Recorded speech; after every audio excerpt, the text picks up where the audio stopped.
ಆತ್ಮೀಯ ಬಂಧುಗಳೇ, ಶ್ರೀಮದ್ ಭಗವದ್ಗೀತೆ ತತ್ವ ವಿವೇಚನೆ ಟೀಕಾ ಅಧ್ಯಾಯ 2 ಸಾಂಖ್ಯಯೋಗ. ಇದರಿಂದ ನಾವು 53ನೇ ಶ್ಲೋಕವನ್ನ ತಿಳ್ಕೊಳ್ತಾ ಇದ್ವಿ. ಅದರಲ್ಲಿ ಯೋಗ ಅನ್ನುವಂತಹ ಶಬ್ದವನ್ನ ಸಮತ್ವದಲ್ಲೂ ಹೇಳಿದ್ರು, ಇಲ್ಲೂ ಹೇಳ್ತಾ ಇದ್ದಾರಲ್ಲ ಅಂತನ್ಬಿಟ್ಟು ಒಂದು ಪ್ರಶ್ನೆ ಬರುತ್ತಲ್ವಾ. ಅದಕ್ಕೋಸ್ಕರ ಇಲ್ಲಿ ಯಾವ ಯಾವ ಸಂದರ್ಭದಲ್ಲಿ ಯೋಗ ಅನ್ನುವಂಥ ಶಬ್ದವನ್ನ ಯಾಕೆ ಯೂಸ್ ಮಾಡಿದ್ದಾರೆ, ಹೇಗೆ ಯೂಸ್ ಮಾಡಿದ್ದಾರೆ, ಅದಕ್ಕೂ ಅರ್ಥ ಏನು ಅನ್ನೋದನ್ನ ತಿಳ್ಕೊಳ್ತಾ ಇದ್ವಿ. ಸೊ ಕರ್ಮಯೋಗದಲ್ಲಿ ಹೇಗೆ ಹೇಳಿದ್ದಾರೆ, ಧ್ಯಾನ ಯೋಗದಲ್ಲಿ ಅದನ್ನ ಹೇಗೆ ತಗೋಬೇಕು ಅಂತ ತಿಳ್ಕೊಂಡ್ವಿ. ಈಗ ಇಲ್ಲಿ ಸಮತ್ವ ಯೋಗ ಅಂತ ಇದೆ. ಯೋಗದಲ್ಲಿ ಸ್ಥಿತನಾಗಿದ್ದುಕೊಂಡು ಆಸಕ್ತಿ ರಹಿತನಾಗಿ ಮತ್ತೆ ಸಿದ್ಧಿ ಅಸಿದ್ಧಿಗಳಲ್ಲಿ ಸಮಬುದ್ಧಿಯನ್ನ ಇಟ್ಕೊಂಡು ಕರ್ಮಗಳನ್ನು ಮಾಡುವಂತ ಅಪ್ಪಣೆ ಮಾಡಿದ್ರಿಂದ, ಯಾರು ಕೃಷ್ಣ ಅರ್ಜುನನಿಗೆ ಅಪ್ಪಣೆ ಮಾಡ್ತಾನಲ್ಲ, ಅದಕ್ಕಿಲ್ಲಿ ಯೋಗ ಶಬ್ದ ಸಮತ್ವ ಯೋಗದ ವಾಚಕವಾಗಿದೆ. ಇಲ್ಲಿ 2ನೇ ಅಧ್ಯಾಯದಲ್ಲಿ 48ನೇ ಶ್ಲೋಕದಲ್ಲಿ ಈಗಾಗಲೇ ನಾವು ತಿಳ್ಕೊಂಡಿದ್ದೀವಿ. ಸಮತ್ವದ ಬಗ್ಗೆ ಹೇಳಬೇಕಾದ್ರೆ ಕೃಷ್ಣ ಹೇಳ್ತಾನೆ ಅರ್ಜುನನಿಗೆ, ಹೇ ಧನಂಜಯ, ಆ ಶ್ಲೋಕದಲ್ಲಿ ಏನು ಹೇಳಿದಾನೆ ಅಂತಂದ್ರೆ, ಹೇ ಧನಂಜಯನೇ, ನೀನು ಆಸಕ್ತಿಯನ್ನ ತ್ಯಾಗ ಮಾಡಿ ಮತ್ತೆ ಸಿದ್ಧಿ ಅಸಿದ್ಧಿಗಳಲ್ಲಿ ಸಮಬುದ್ಧಿಯುಳ್ಳವನಾಗಿ ಯೋಗದಲ್ಲಿ ಸ್ಥಿತನಾಗಿದ್ದುಕೊಂಡು, ನೋಡಿ ಇಲ್ಲಿ ಯೋಗದಲ್ಲಿ ಸ್ಥಿತನಾಗಿರು ಅಂತ ಹೇಳ್ತಾ ಇದ್ದಾರೆ. ಕರ್ತವ್ಯ ಕರ್ಮಗಳನ್ನ ನೀನು ಮಾಡು, ಆ ಸಮತ್ವನೇ ಯೋಗ ಅಂತ ಅನ್ನಿಸ್ಕೊಳ್ಳುತ್ತೆ ಅಂತ ಹೇಳಿದಾನೆ. ಅಂದ್ರೆ ಅಲ್ಲಿ ಸಮತ್ವ ಅನ್ನೋದು ಕೂಡ ಯೋಗ ಅಂತ ಆಯ್ತಾ.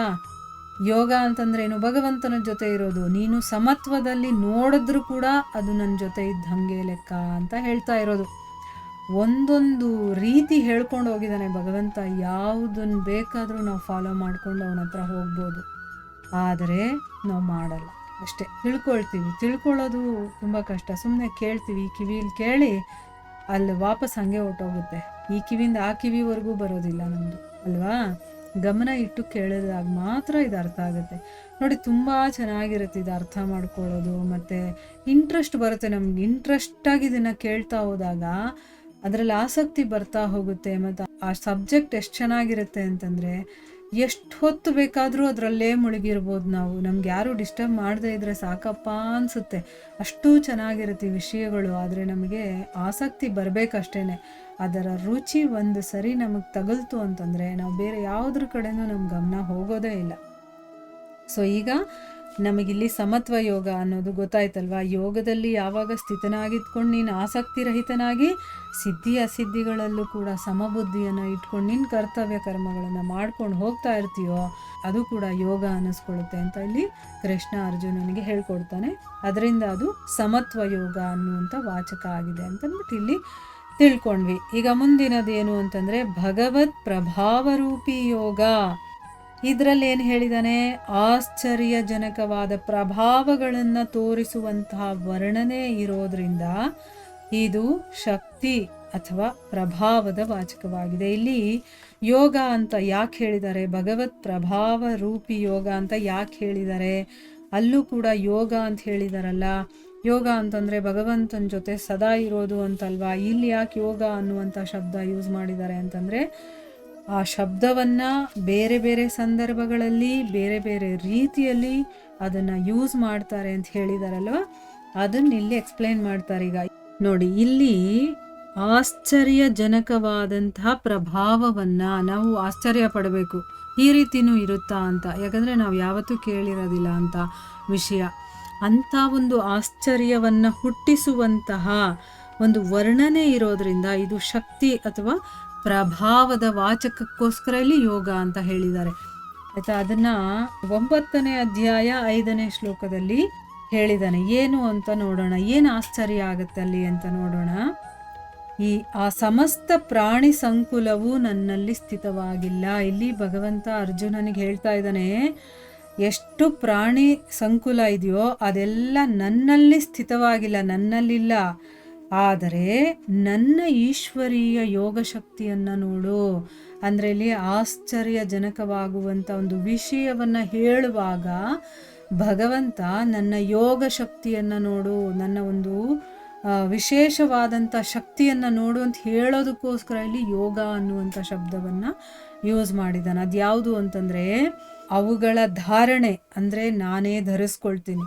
ಅವುಗಳ ಪೋಷಣೆ, ಅದನ್ನು ನಾನೇ ಪೋಷಣೆ ಮಾಡ್ತೀನಿ, ಮತ್ತು ಉತ್ಪತ್ತಿ, ಅದನ್ನು ಉತ್ಪತ್ತಿ ಮಾಡುವಂಥವನು ನಾನೇ ಆದರೂ ಕೂಡ ನನ್ನ ಆತ್ಮ ವಾಸ್ತವವಾಗಿ ಭೂತಗಳಲ್ಲಿ ಸ್ಥಿತವಾಗಿಲ್ಲ, ಅಂದರೆ ಜೀವಿಗಳಲ್ಲಿ ಅದು ಇಲ್ಲ. ಅಂದರೆ ನನ್ನ ಒಳಗಡೆ ಅವು ಸ್ಥಿತವಾಗಿಲ್ಲ, ನಾನು ಅವುಗಳ ಒಳಗಡೆ ಸ್ಥಿತವಾಗಿಲ್ಲ.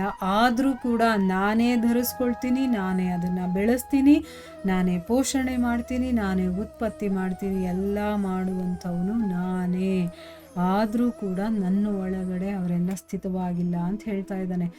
ನಾನು ಅವರ ಜೊತೆ ಒಂದೂ ಹೌದು, ಸಪ್ರೇಟು ಹೌದು ಅಂತ ಅರ್ಥ. ಇದು ಅಚಿಂತ್ಯ ಭೇದ ಅಭೇದ ತತ್ವ ಅಂತ ಚೈತನ್ಯ ಮಹಾಪ್ರಭುಗಳು ಮಾಡಿದ್ದಾರೆ.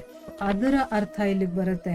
ಸೊ ಇದನ್ನು ಹೇಳೋದಕ್ಕೋಸ್ಕರ ಇದೆಲ್ಲ ಸ್ವಲ್ಪ ತುಂಬ ಡೀಪ್ ಆಗಿರುವಂಥ ವಿಚಾರ. ನಾವು ಮುಂದುವರಿತಾ ನಮ್ಗೆ ಅರ್ಥ ಆಗ್ತಾ ಹೋಗುತ್ತೆ, ಆಗ ನಾವು ಅದನ್ನು ಅರ್ಥ ಮಾಡ್ಕೊಳ್ಳೋಣ. ಇಲ್ಲಿ ಸಿಂಪಲ್ ಆಗಿ ಭಗವಂತ ಆಶ್ಚರ್ಯವಾಗಬೇಕು ನಮಗೆ, ಆ ರೀತಿಯ ಒಂದು ವಿಚಾರವನ್ನು ಹೇಳುವಂಥ ಸಂದರ್ಭದಲ್ಲಿ ಯೋಗ ಅನ್ನುವಂಥ ಶಬ್ದವನ್ನು ಯೂಸ್ ಮಾಡಿದ್ದಾನೆ. ಅದು ಶಕ್ತಿ ಅಥವಾ ಪ್ರಭಾವದ ವಾಚಕವಾಗಿ ಇಲ್ಲಿ ಇದೆ ಅನ್ನೋದನ್ನು ನಾವು ಇಲ್ಲಿ ತಿಳ್ಕೋಬೇಕು. ನೆಕ್ಸ್ಟು ಭಕ್ತಿ ಯೋಗ. ಇದರಲ್ಲಿ ನಿರಂತರ ಅವ್ಯಭಿಚಾರಿ ರೂಪದಿಂದ ಭಜನೆ ಮಾಡುವುದರ ಉಲ್ಲೇಖ ಇರೋದ್ರಿಂದ ಯೋಗ ಅನ್ನುವಂಥ ಶಬ್ದ ಭಕ್ತಿ ಯೋಗದ ವಾಚಕವಾಗಿದೆ. ಇಲ್ಲಿ ಭಕ್ತಿ ಯೋಗ ಶಬ್ದ ಸ್ಪಷ್ಟವಾಗಿ ಹೇಳಿದ್ದಾರೆ. ಅಂದರೆ ಈಗ ಭಕ್ತಿ ಯೋಗ ಅಂತ ಹೇಳಿದಾರಲ್ಲ, ಇಲ್ಲಿ ಯಾಕೆ ಯೋಗ ಶಬ್ದ ಯೂಸ್ ಮಾಡಿದ್ದಾರೆ ಅಂತಂದರೆ, ಇಲ್ಲಿ ಅವ್ಯಭಿಚಾರಿಣಿ ಅಂದರೆ ಹೇಗೆ ನಿರಂತರವಾಗಿ, ಅಂದರೆ ಯಾವಾಗಲೂ ಭಗವಂತನಿಗೆ ನಮ್ಮ ಮನಸ್ಸು ಇಡೋದು, ನಮ್ಮ ಬುದ್ಧಿಯನ್ನು ಇಡೋದು. ನಾನು ಏನೇ ಮಾಡಿದ್ರೂ ಭಗವಂತ ನನ್ನಲ್ಲಿ ಇರ್ತಾನೆ, ಅವನನ್ನೇ ನಾವು ಮುಂದೆ ಇಟ್ಕೊಂಡು ಎಲ್ಲವನ್ನ ಮಾಡೋದು. ಈಗ ವ್ಯಭಿಚಾರಿ ಏನು ಮಾಡ್ತಾಳೆ, ಎಲ್ಲ ಗಂಡಸರ ಜೊತೆನೂ ಇರ್ತಾಳವಳು. ಆದರೆ ಒಬ್ಬ ಪತಿವ್ರತೆ ಏನು ಮಾಡ್ತಾಳೆ, ಒಬ್ಬನೇ ಗಂಡ, ಅವನೇ ಸರ್ವಸ್ವ ಅಂತ ತಿಳ್ಕೊಂಡಿರ್ತಾಳೆ ಅಲ್ವಾ. ಅಂದರೆ ತನ್ನನ್ನು ತಾನು ಒಬ್ಬನಿಗೆ ಸಮರ್ಪಣೆ ಮಾಡ್ಕೊಳ್ತಾಳೆ. ಆದರೆ ವ್ಯಭಿಚಾರಿಣಿ ಏನು ಮಾಡ್ತಾಳೆ, ಎಲ್ಲರಿಗೂ ತನ್ನನ್ನು ಹಂಚ್ಕೊಳ್ತಾಳೆ.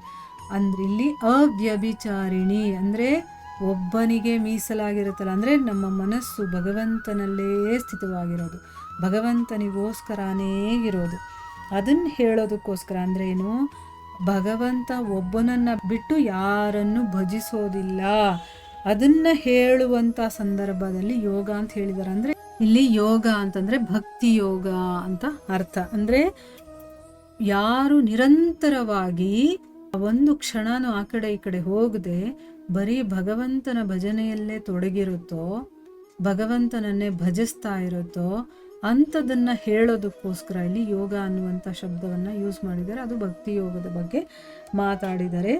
ಅದರ ಬಗ್ಗೆ 14ನೇ ಅಧ್ಯಾಯ 26ನೇ ಶ್ಲೋಕ ಏನು ಹೇಳಿದ್ದಾನೆ 26ನೇ ಶ್ಲೋಕದಲ್ಲಿ ಅಂತ ತಿಳ್ಕೊಳ್ಳೋಣ. ಈಗ ಯಾವ ಮನುಷ್ಯ ಅವ್ಯಭಿಚಾರಿ ಭಕ್ತಿಯೋಗದ ಮೂಲಕ ನನ್ನನ್ನು ನಿರಂತರವಾಗಿ ಭಜಿಸ್ತಾನೋ, ನೋಡಿ ಇಲ್ಲಿ ಕೃಷ್ಣ ಅರ್ಜುನನಿಗೆ ಹೇಳ್ತಾ ಇದ್ದಾನೆ, ಅವ್ಯಭಿಚಾರಿ ಭಕ್ತಿಯೋಗದ ಮೂಲಕ, ಈಗ ತಾನೇ ನಾನು ಅದು ಎಕ್ಸ್ಪ್ಲೇನ್ ಮಾಡಿದ್ದೀನಿ, ಆ ರೀತಿ ಯಾರು ನನ್ನನ್ನು ನಿರಂತರವಾಗಿ ಭಜಿಸ್ತಾನೋ ಅವನು ಕೂಡ ಈ 3 ಗುಣಗಳನ್ನು ಚೆನ್ನಾಗಿ ದಾಟ್ಕೊಂಡು ಸಚ್ಚಿದಾನಂದ ಘನ ಬ್ರಹ್ಮವನ್ನು ಪಡೆಯೋದಕ್ಕೆ ಅವನು ಯೋಗ್ಯನಾಗ್ತಾನೆ. ಅಂದರೆ ಭಗವಂತನನ್ನು ಪಡೆಯೋದಕ್ಕೆ ಅವನು ಯೋಗ್ಯನಾಗ್ತಾನೆ. ಯಾಕಂದರೆ ಈ 3 ಗುಣಗಳನ್ನು ದಾಟಿ ಹೋಗೋದಿದೆಯಲ್ಲ, ಅದು ತುಂಬ ಕಷ್ಟ. ಆದರೆ ಯಾರು ನನ್ನಲ್ಲೇ ತನ್ನ ಬುದ್ಧಿಯನ್ನು ಇಟ್ಕೊಂಡು ಈ ರೀತಿ ಭಜಿಸ್ತಾನೋ, ಭಜಿಸೋದು ಅಂದ್ರೇ ಭಕ್ತಿಯೋಗ ಆಯಿತಾ, ಆ ರೀತಿ ಮಾಡೋನು ನಿಜವಾಗ್ಲೂ ನನ್ನನ್ನೇ ಪಡಿತಾನೆ ಅಂತ ಭಗವಂತ ಸ್ವಯಂ ಅಲ್ಲಿ ಹೇಳಿದ್ದಾನೆ. ಇಲ್ಲಿಗೆ ನಾವು ನಿಲ್ಲಿಸೋಣ. ಇದರ ಮುಂದುವರೆದ ಭಾಗ ಇನ್ನೂ ಇದೆ, ಅದನ್ನು ನಾವು ಮುಂದಿನ ಭಾಗದಲ್ಲಿ ತಿಳ್ಕೊಳ್ಳೋಣ. ಹರೇ ಕೃಷ್ಣ.